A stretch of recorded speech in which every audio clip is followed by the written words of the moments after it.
Movies. Movies this fall. I have not seen a lot of decent movie trailers or decent movies that are of note that are coming out this fall. Um, I I mean, don't get me wrong. I'm really excited to see Benedict Cumberbatch in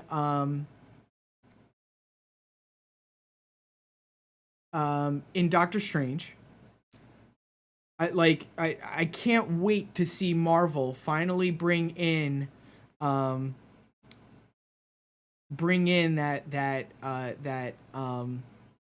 supernatural world. I mean, they started rolling it in with the Romanoff twins, with Black Widow and Quicksilver in Age of Ultron, and I'm talking about MCU. The mutants have always been around and all the special powers and stuff, but to really bring in a great, I don't want to say a great, but to really just take all of this quasi realistic feeling that the Marvel movies have had so far, barring the giant Ant-Man in Civil War or Spider-Man or the enhanced drugs that made Captain America or the robotic arm um that made the Winter Soldier. There's there's always been an element of realism to it. And Doctor Strange is going to bring the um is going to bring that outside supernatural element and mix it into this realism. And I got to tell you, from the two trailers that were released, it looks yeah, I know. I meant Maximoff. I got Scarlet Joe in on the brain. Um it's really um it's really going to be interesting to see how they bring that sort of Inception type world into a realistic world, especially something like where it's really New York City. Like we're not in Metropolis, we're not in Gotham, we're not in some make believe city, but they're really going to be pushing the limits, and they already sort of did with Thor, with Asgard and Thor's hammer and all of that kind of stuff. However, it's more of it's more supernatural to me than that of Thor. Like Thor, yeah, he's a god who comes down to earth, um, you know, but he was still human for most of the first movie because he was not Thor. He was stripped of his hammer, he was stripped of his dignity by his father, by Odin, and he was human for most of that movie. So there was still that element of realism that was brought into the movie. Doctor Strange starts with the realism, and then it looks like it's going to transform him as well as transform our view of the Marvel Universe into this psychedelic kind of fight um, um, between Doctor Strange and whatever character Mads Mikkelsen plays. So it's going to be very interesting. And that's what I think is like the best part of I think that's like the best fall movie that's coming out. I mean, I'm looking at the list. The only other one that's really coming out that seems a little bit hyped is that of is Assassin's Creed. I mean, it didn't look that good. And and it's falling into that rut of can video games translate well into movies? And the point to be said about that is it's a very slippery slope, especially with some of the newer video games that have come out in the past decade or so. Because the video games that have come out have been more user based, have been more consumer friendly as far as making your own story. Um,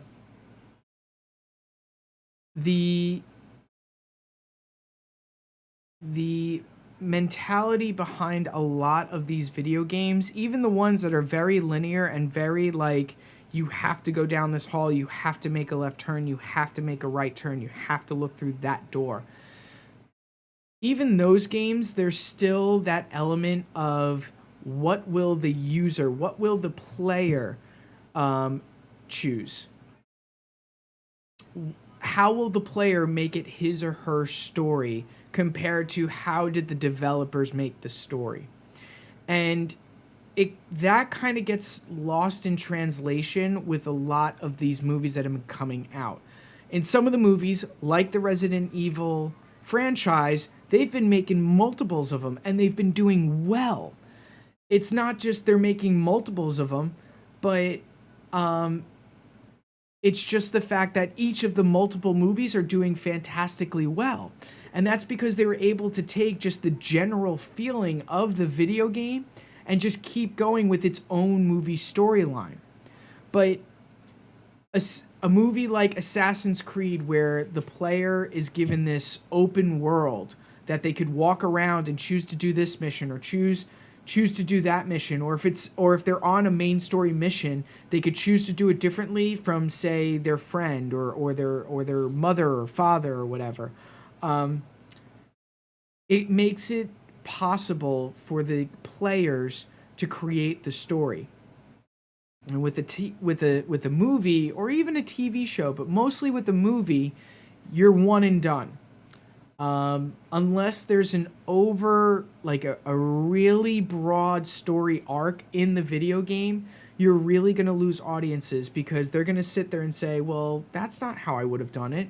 I would have done it this way. In Assassin's Creed terms, maybe I wanted to interrogate that guy over there, but pickpocket that guy. Well, then Chris might want to come in and play, and he might want to pickpocket that guy, kill him, and then just kill that other guy because the information he got from the pickpocketing was more valuable than interrogating him. So there's the different dynamics that make that's what makes the games popular. And that's what made the studios sit there and go, this could be a good TV show or a good movie. And Assassin's Creed seems like a great idea for a movie or TV show where you're sitting there and you're an assassin, but you're a descendant. You're actually the descendant of the assassin. And that does not bode well because you're asked to like go in, put your mind into it, and you're now playing as this, like it gets very into it. And for them to try to get the animus up and running and try to explain it to a broader audience, it's a little difficult to do that. However, can it be done? Yes. Can it be done well? Yeah, probably. But you have to really go broad. You have to go super broad so that everyone can feel as if they're part of the movie and they are able to sit there and say, I could do a storyline like that. Thoka, what's going on, ex-Thoka? How are you? Welcome to the stream. Welcome. We're talking what fall movies could be coming out. K-Gun, I'll see you next time. Enjoy. Have a good one. Enjoy. Maybe go watch some American Horror Story, Season 6. People are hyped. People are hyped for this.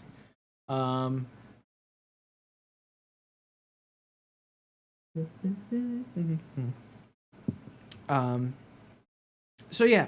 So as far as movies go, slim pickings. slim pickings. And I know there's one movie that I really haven't mentioned yet, but that's because it comes out in winter, technically. And that's Rogue One. And, you know, I'm going to probably do an entire stream about Rogue One when we get closer to it, because that movie is going to need an entire stream to not just explain what's going on, but to just soak in all the possibilities of that movie, which I'm very excited about.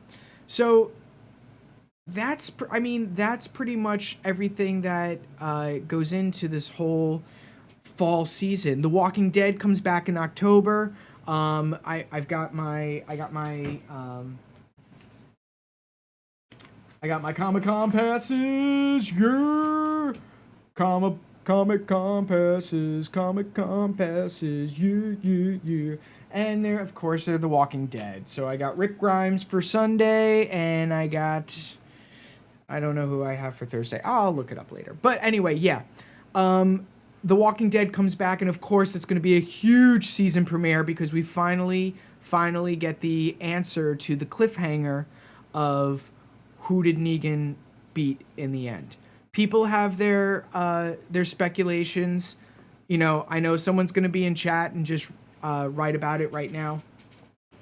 But fear not, because it all will be revealed at the season premiere. Of course it will be revealed at the season premiere. I mean, what idiot would not do it at the season premiere of The Walking Dead? I mean, that's pretty darn stupid, right? Yes, Daph, I see it. Twitter right now is blowing up. And you know what? I might end the stream a little bit before 10 just so I could go watch American Horror Story, because although The Walking Dead may be a huge season premiere, it looks like American Horror Story is about to blow the roof off this building. So, you know what? I think I'm just going to end it a little early tonight. I think we're just going to do a short stream of everything. I hope everyone's okay with that. Daff, are you okay? Because I'm going to go watch American Horror Story. Oh, crap. But yeah, fall looks pretty decent. I'm super excited to see the new TV shows. I'll watch an episode of MacGyver or Lethal Weapon just to say I did. But I mean, I don't think for one instant that that this is going to be a bad fall season. The Shonda Rhimes shows come back. How to Get Away with Murder, and Grey's Anatomy, and there's another show that's going to be squeezed in between them. I don't know which one it is, but there is going to be something like that squeezed in between them. But it looks like it will be a great show. So, ladies and gentlemen, I shall leave it there for all of you. What should I play for you to go out? I know what I'll play.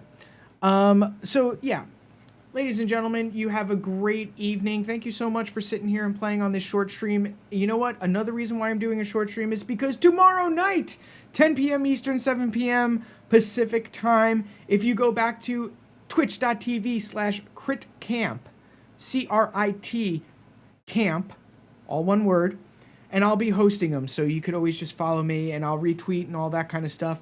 We will be playing another night of Kingdom Death Monsters. Tomorrow night, we go up against the Phoenix, and that's right, people will say, Rise of the Phoenix, and I will say, no, Fall of the Phoenix. We will be hunting our first ever Phoenix live on air tomorrow night, so come out and check it. It's going to be a lot of fun. It's going to be a lot of laughs. It's going to be a lot of tears, but mostly laughs. Or mostly tears, I don't know, because I don't know what Chris is going to do. It's always a game changer when he's up there. Go check out Daftaru. We had a great conversation about American Horror Story. For those of you on the West Coast that are watching right now and you have yet to watch American Horror Story 6, you still have plenty of time to go back to my YouTube and watch and speculate and see if we're right, see if we're wrong about American Horror Story. But ladies and gentlemen, I'm going to hang it up there tonight. Tomorrow night, 10 p.m. Eastern, 7 p.m. Pacific time. Kingdom Death Monsters. Everybody, go watch American Horror Story. It's going to be fantastic. Ladies and gentlemen, that is it for me. I love every single one of you out there. I especially love you. You know who you are. And I will see you all tomorrow night. Bye-bye.